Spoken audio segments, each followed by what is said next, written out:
अस्सलाम वालेकुम, this is Umama Shafiq from university. तो हमने मैथमेटिकल मेथड ऑफ फिजिक्स का कोर्स स्टार्ट किया हुआ है BS physics BS physics 6 semester के लिए और एमएससी फिजिक्स सेकंड सेमेस्टर के लिए। कोर्स कोड हमारे पास 302 है। जो हमारा कोर्स है, इस कोर्स से हम अब तक 7 लेक्चर ले चुके हैं। लेक्चर नंबर 7 में हमने टॉपिक स्टार्ट किया था, लेकिन उसका पार्ट 1 डिस्कस किया था, हाफ उसे डिस्कस किया था, कंप्लीट नहीं किया था उसे। उसी जो टॉपिक हमने स्टार्ट किया था उसी का हम पार्ट 2 डिस्कस करेंगे अब। तो आज का लेक्चर स्टार्ट करने से पहले हम रिवाइज कर लेते हैं कि हमने लास्ट लेक्चर में कौन कौन सा टॉपिक कवर किया था, कौन सा टॉपिक हमने स्टार्ट किया हुआ था, जो जिसका हमने जस्ट पार्ट 1 डिस्कस किया था। तो हमने लास्ट लेक्चर में फ्रॉन ऊपर डायफ्रेक्शन स्टार्ट किया था टॉपिक। फ्रॉन ऊपर डायफ्रेक्शन में मैंने आपको बताया था कि हम कंसीडर करते हैं कि हमारे पास कोई एक सरफेस है, सरफेस के ऊपर हम एक सर्कुलर अपर्चर प्लेस करते हैं। तो सर्कुलर अपर्चर के ऊपर अगर हमारे पास इंसिडेंट बीम फॉल कर रही है तो वो डायफ्रेक्ट हो जाती है डिफरेंट डायरेक्शंस में। तो हमने फ्रॉन ऊपर डायफ्रेक्शन का प्रॉब्लम क्या कहता है कि आपने फाइंड आउट करना है, एम्पलीट्यूड फाइंड आउट करना है किसका, डायफ्रेक्टेड बीम का। जो उस अपर्चर से डायफ्रेक्ट हो रही है उसका एम्पलीट्यूड हमने फाइंड आउट करना था। तो एम्पलीट्यूड के लिए हम कैलकुलेशन स्टार्ट कर रहे थे। अपनी जो कैलकुलेशन थी हमारी उसमें दो जो थे इंटीग्रल थे हमारे पास, जिसमें से हमने फर्स्ट इंटीग्रेशन को सॉल्व कर लिया था। मैंने आपको बताया था कि ये जो क्वेश्चन है ये इस तरीके से भी आ सकता है कि आपको फाई की वैल्यू कहा जाए कि फाइंड आउट करें। मतलब फाई मैंने क्या कहा था कि एम्पलीट्यूड है किसका, डायफ्रेक्टेड बीम का। तो आपको कहा जा सकता है कि using the Fraunhofer diffraction problem find out the amplitude of the diffracted beam. या मैंने आपको एक इक्वेशन बताई थी, मैंने कहा था ये इक्वेशन लिखी हुई आ सकती है कि इसको इसकी राइट हैंड साइड के इक्वल प्रूव करें। तो राइट हैंड साइड हमने अभी प्रूव नहीं की थी, आज हम राइट हैंड साइड पे पहुंच जाएंगे। उसके इक्वल भी आ सकता है कि उसके इक्वल प्रूव करें, या आपको एंड इक्वेशन दी जा सकती है, जो आज हम एंड इक्वेशन पर पहुंचेंगे। वो एंड इक्वेशन दी जा सकती है आपको पेपर में कि उस एंड इक्वेशन को प्रूव करें कि वो एम्पलीट्यूड है किसका, डायफ्रेक्टेड बीम का, और फाइंड आउट किया गया है फ्रॉन ऊपर डायफ्रेक्शन को यूज करते हुए। तो जो हमारा लास्ट लेक्चर था उसमें हमने फ्रॉन ऊपर डायफ्रेक्शन की जो ग्राफिकल रिप्रेजेंटेशन थी उसको समझा था कि किस तरीके से हमने सर्कुलर अपर्चर प्लेस करना है। ये सारी चीजें हमने देखी थी, डायफ्रेक्टेड बीम को देखा था, और हमने इसका एम्पलीट्यूड के लिए जो इक्वेशंस थी, फर्स्ट इक्वेशन उसका फर्स्ट इंटीग्रेशन सॉल्व कर लिया था। आज हम उसी का सेकेंड इंटीग्रेशन सॉल्व करेंगे। तो पार्ट 2 स्टार्ट करते हैं अपने टॉपिक का, फ्रॉन ऊपर डायफ्रेक्शन का। हमने जो हमारा लास्ट लेक्चर था वो हमने छोड़ा था इक्वेशन नंबर 14 पर। अब इक्वेशन नंबर जो 14 थी वो आपने ऑब्टेन की थी इससे। ये जो आपका टोटल फंक्शन मैंने सर्कल किया है, इस फंक्शन को यूज करते हुए जब आपने इसे सॉल्व किया था, इस इंटीग्रेशन को e की पावर आयोटा थीटा कंसीडर करके, और थीटा आपने कहा था कि ये वाला फैक्टर है, तो आपने cos theta plus iota sine theta use किया था। इसी फैक्टर को यूज करते हुए आपने इसे प्रूव किया था इस राइट हैंड साइड के इक्वल।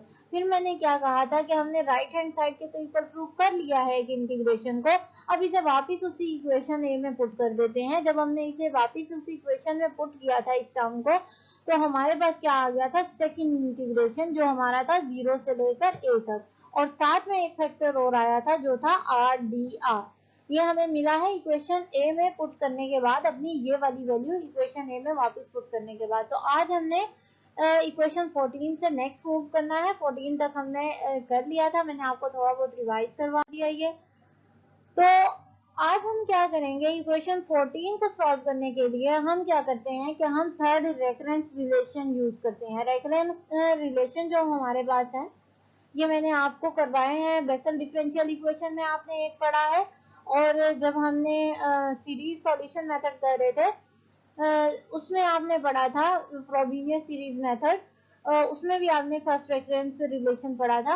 इन रेफरेंस रिलेशन को हमने सेपरेटली भी प्रूव करना है, लेकिन अभी हम क्या करेंगे, जस्ट इस इक्वेशन को डायरेक्ट यूज करेंगे।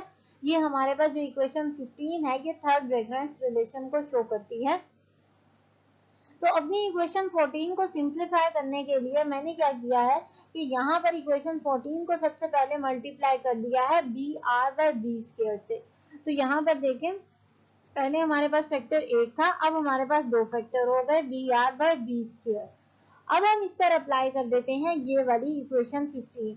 इक्वेशन 15 क्या कहती है कि आपके पास जो भी जे एन एक्स ए एक्स एन आया है, ये एक्स एन और जे एन एक्स किस चीज को रिप्रेजेंट कर रहा है, ये हमारे फंक्शन को रिप्रेजेंट कर रहा है। जो इक्वेशन 14 में पूरा फंक्शन हमारे पास आया है, ये उसे रिप्रेजेंट कर रहा है। और क्या कह रहा है ये कि आप इस फंक्शन का जो आपके पास पीछे इक्वेशन 14 में आया है, उसका डेरिवेटिव ले विद रिस्पेक्ट टू एक्स। तो इसका डेरिवेटिव हम लेते हैं विद रिस्पेक्ट टू एक्स, ये आपको प्रोवाइड करेगा x n j n x की वैल्यू। तो चलिए इसको सॉल्व करके देखते हैं। हम लेफ्ट हैंड साइड लेंगे पहले।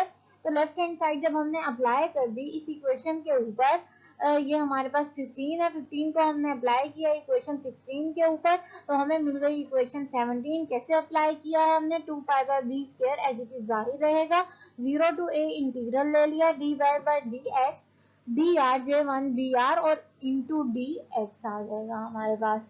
अब हम यहाँ पर कुछ अप्रोक्सीमेशन यूज करते हैं। यहाँ तक हमने कर लिया कि हमने जो थर्ड रेफरेंस रिलेशन था उसे हमने यूज किया है। थर्ड रेफरेंस रिलेशन को हमने अप्लाई किया है इक्वेशन 14 के ऊपर, लेकिन इक्वेशन 14 को पहले हमने मल्टीप्लाई किया है एक टर्म के साथ, b r by B square के साथ। तो मल्टीप्लाई करने के बाद हमने इक्वेशन 15 जो हमारी थर्ड रेफरेंस रिलेशन थी वो अप्लाई की है, जो क्या कह रही है कि आपका जो फंक्शन आया है आपके पास, आपने उसके ऊपर क्या करना है, जस्ट उसको डिफ्रेंशिएट करना है विद रिस्पेक्ट टू एक्स।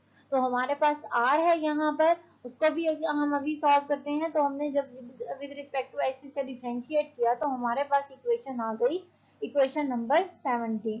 तो अब हम इसे मजीद सिंप्लीफाई करते हैं कि हम यहाँ पर थोड़ी सी अप्रोक्सीमेशन पुट करते हैं, कंसीडर करते हैं हम कि जो हमारे पास हम यहाँ पर जो कह रहे हैं ना कि x है, कि x के लिहाज से हमने इसको डिफ्रेंशिएट करना है, तो हम x की वैल्यू को कंसीडर कर लेते हैं कि क्या है इस इक्वेशन 17 में। x कंसीडर करते हैं कि बी आर के इक्वल है। अगर हमारा x इस बी आर के इक्वल है तो इसका मतलब है आपको इस x की जगह पर और इस x की जगह पर ये वैल्यू पुट करनी चाहिए जो हमने इक्वेशन 18 में मेंशन की हुई है। मतलब आपको d बाई डी एक्स की जगह पुट करना चाहिए d by d into b r, और इसी तरीके से आपको इस dx की जगह पुट करना चाहिए d इंटू बी आर, अगर हमारा x जो है वो इस बी आर के इक्वल है तब।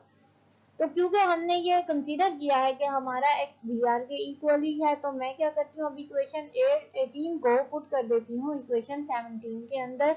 तो इक्वेशन 18 को पुट कर दें 17 के अंदर, हमें इक्वेशन 19 मिल जाएगी। अब इक्वेशन 19 में देखें हमने क्या किया हुआ है, सिंपली ये जो आपका 2 पाई बाय बी स्क्वायर था ये एज इट इज है हमारे पास, जैसे आपका ये वाला फैक्टर है, और इसके साथ 0 टू ए इंटीग्रल है हमारे पास, ये इंटीग्रल मैंने ऐसे ही शो कर दिया।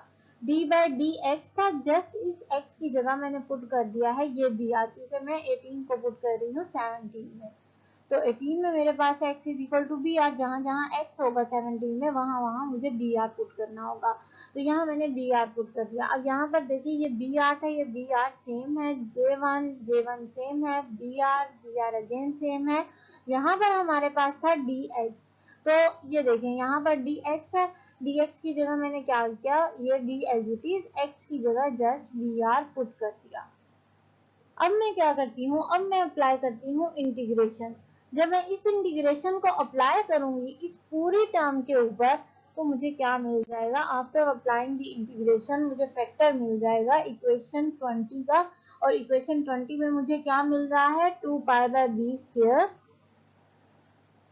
ये 2 pi by B square factor as it is आ गया हमारे पास। और जो इंटीग्रेशन था उसको हमने डेरिवेटिव से कैंसिल आउट किया है, तो हमारे पास आ गया b r j one into b r. और यहाँ पर ये जो अपर लिमिट है मुझसे स्किप हो गई है, हमने जो लिमिट अप्लाई करनी थी वो 0 से a तक लिमिट अप्लाई करनी थी। तो यहाँ पर आपके पास ये a है, ये मुझसे स्किप हो गया है, आपने यहाँ पर मेंशन कर देना है कि ये a है हमारे पास। तो यहाँ पर जब हमने इंटीग्रेशन को सॉल्व किया तो हमें ये फैक्टर मिल गया इक्वेशन 20। अब हम अप्लाई कर देते हैं इसके ऊपर लिमिट। लिमिट हम कैसे अप्लाई करते हैं, पहले अपर लिमिट अप्लाई करते हैं, उसके बाद हम लोअर लिमिट अप्लाई करते हैं नेगेटिव साइन के साथ। तो इक्वेशन 20 से मुझे इक्वेशन 21 मिल गई जब मैंने लिमिट अप्लाई की। और लिमिट कैसे अप्लाई की है, ये देखें, ये जो 2 पाई बाय बी स्क्वायर है ये आपका एज इट इज रहेगा,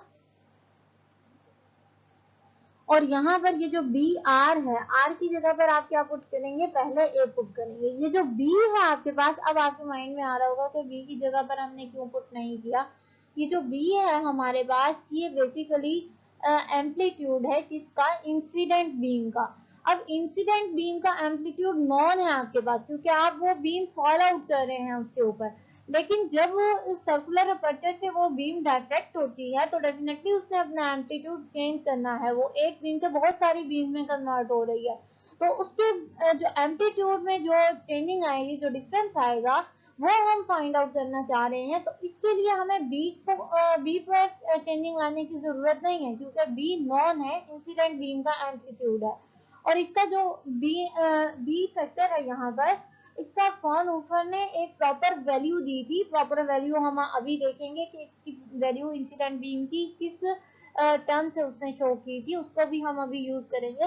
तो इसलिए मुझे बी में मैंने पुट नहीं की अपर लिमिट, इसको आर में पुट किया है हमने। तो यहाँ पर हमारे पास क्या है कि जब हमने अपर लिमिट पुट किया है, मेरे पास आ गया बी ए और J1 एज इट इज, फिर बी ए अगेन, क्योंकि यहाँ पर आर है हमारे पास। और अगेन माइनस आता होता है जब हम लिमिट सेकंड लिमिट अप्लाई करते हैं, माइनस आ जाएगा 2 pi by B square as it is आ गया है। फिर मुझे सेकंड लिमिट कौन सी अप्लाई करनी है, ये जीरो वाली। जब मैं जीरो अप्लाई करूंगी तो बी आर की जगह जीरो आ गया, J1 बी अगेन आर की जगह जीरो आ गया। अब आपको पता है जब जीरो मल्टीप्लाई होगा तो आपको जीरो ही देगा, मतलब ये वाली जो पूरी टर्म है ये जीरो हो जाएगी। और जब ये जीरो मल्टीप्लाई होगा इस फैक्टर के साथ 2 पाई बाय बी स्क्वायर के साथ, तो ये अगेन आपको जीरो वैल्यू देगा।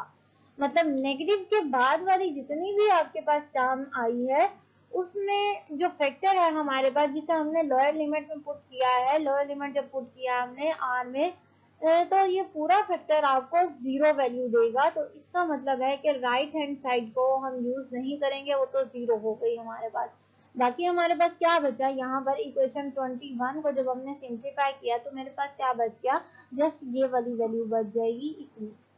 अब ये देखें मैंने यही वैल्यू यहाँ पर मेंशन की हुई है कि मेरे पास बच गया 2 pi by B square B A J1 into B A. ये मेरे पास इक्वेशन 22 आ गई जब मैंने दोनों लिमिट्स पुट कर दी, और मुझे सिर्फ एक लिमिट की वैल्यू मिली, क्योंकि दूसरी लिमिट जीरो थी, उसने पूरी टर्म को जीरो कर दिया। अब इस इक्वेशन को मैं रीअरेंज करके इस फॉर्म में भी लिख सकती हूँ, इक्वेशन 23 की फॉर्म में, कि 2 पाई ए बी बाहर आ गया हमारे पास, बी स्क्वायर आ गया, और J1 बी ए। इसको मैं इस तरीके से भी लिख सकती हूँ। अब ये हमारे पास वैल्यू आ गई जब हमने सेकेंड इंटीग्रेशन को सॉल्व किया। मैंने आपको बताया था कि पहले हम फर्स्ट इंटीग्रेशन को सॉल्व करेंगे, वहां से हमारे पास एक वैल्यू आ जाएगी, उस वैल्यू को हम सॉल्व करेंगे सेकेंड इंटीग्रेशन को यूज करते हुए। तो हमने जब सेकेंड इंटीग्रेशन को यूज किया, जीरो से ए तक जो हमारा इंटीग्रेशन था सेकेंड, तो हमारे पास इक्वेशन नंबर 23 आ गई, एंड रिजल्ट आ गया हमारा। अब हमने क्या करना है, यहाँ पर मैंने आपको कहा था कि ये जो बी है आपके पास, ये इंसिडेंट बीम का एम्पलीट्यूड है। अगर तो ये इंसिडेंट बीम का एम्पलीट्यूड है तो ये तो नॉन होना चाहिए। तो फ्राउनहोफर ने इसके लिए एक इक्वेशन दी, जिसको मैंने प्रूव नहीं किया। वैसे इसमें इस टॉपिक में प्रूव करने की जरूरत नहीं है, हमने इसको डायरेक्ट ही पुट करना है बी की वैल्यू को। तो मैंने यहाँ पर बी की वैल्यू जो पुट की है, यहाँ पर देखिए मैंने मेंशन भी कर दिया है कि represent the incident beam amplitude. जो इंसिडेंट बीम का एम्पलीट्यूड है उसे ये रिप्रेजेंट कर रहा है। तो इक्वेशन 24 में यहाँ पर मैंने लिखा है कि हमारे पास जो फैक्टर है बी का, वो इसके इक्वल आता है 2 pi by lambda sine alpha के। ये आपको डायरेक्ट याद ही करनी पड़ेगी, इसको यहाँ पर इस टॉपिक में प्रूव करने की जरूरत नहीं है। अगर हमारे पास कोई और टॉपिक आया जिसमें यही फैक्टर हुआ, तो वहां पर प्रूव करने की जरूरत हुई तो हम लाजमी प्रूव करेंगे इस फैक्टर को। यहाँ पर आप इसे डायरेक्ट याद करेंगे कि b is equal to 2 pi by lambda sine alpha के इक्वल है। अगर b की वैल्यू मेरे पास ये है, तो इसका मतलब है ये जो 23 थी, ये मैं फाइंड आउट कर रही थी फाई की वैल्यू। फाई क्या था हमारे पास, एम्पलीट्यूड था डायरेक्टेड बीम का। तो अगर मुझे ये b की वैल्यू मैं इसमें वापस पुट कर दूं इक्वेशन 23 में, तो मुझे ये वाली वैल्यू मिल जाएगी जो हमारे पास क्या है, एम्पलीट्यूड है डायरेक्टेड बीम का। तो मैंने क्या किया कि ये जो इक्वेशन 24 में मैंने b की वैल्यू पुट की हुई है, इसको मैंने पुट कर दिया इक्वेशन 23 के अंदर, जहां जहां मेरे पास बी की वैल्यू थी मैंने उसकी जगह पर पुट कर दी। ये देखिए 2 पाई ए बी है, बी की जगह पर मैंने ये वाली वैल्यू पुट की है, और ए J1 इंटू ए बी, इस बी की जगह पर मैंने ये वाली वैल्यू पुट की है, मतलब 2 टाइम्स आप पुट करेंगे। तो यहाँ पर नेक्स्ट इक्वेशन में देखें, जिस इक्वेशन को मैंने इक्वेशन 25 का नाम दिया हुआ है, तो यहाँ पर मुझे पुट करने के बाद क्या मिल गया, 2 पाई ए, आगे बी था मेरे पास तो मैंने बी की जगह ये वैल्यू लिख दी, फिर बी स्क्वायर है नीचे, तो बी स्क्वायर की जगह मैंने ये इस वैल्यू का स्क्वायर ले लिया। नेक्स्ट है मेरे पास J1 ए बी, तो J1 a as it is, b की जगह ये वैल्यू लिख दी। अब आपने इसे सिंप्लीफाई करना है इस इक्वेशन 25 को। जब हम इसे सिंप्लीफाई करेंगे, तो मैंने यहाँ पर सिंप्लीफाई नहीं किया हुआ, सिंपल मैथमेटिक है, यहाँ पर सिंपल स्टेप है, जो कटता होगा वो आपने काट देना है, जो बच जाएगा वो आपने रख लेना है।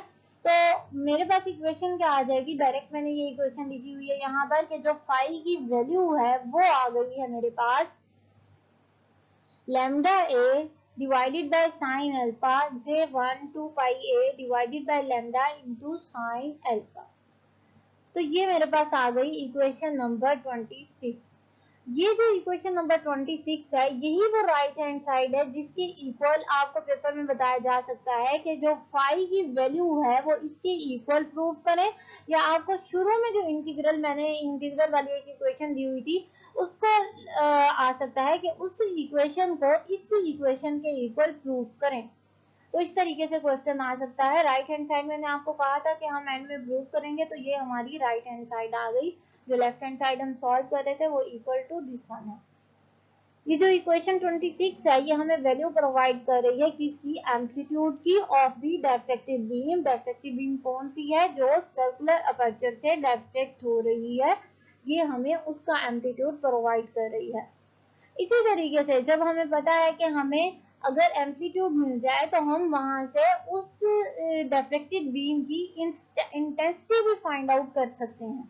अब इंटेंसिटी हम कैसे फाइंड आउट करेंगे, इंटेंसिटी का फार्मूला आपको पता है कि इंटेंसिटी जो है वो डायरेक्टली प्रोपोर्शनल है किसके, स्क्वायर ऑफ एम्पलीट्यूड के। मतलब जो आपने ये फाइंड आउट किया है इसका अगर आप स्क्वायर ले लें, स्क्वायर ऑफ एम्पलीट्यूड ले लें, तो आपको मिल जाएगी इंटेंसिटी।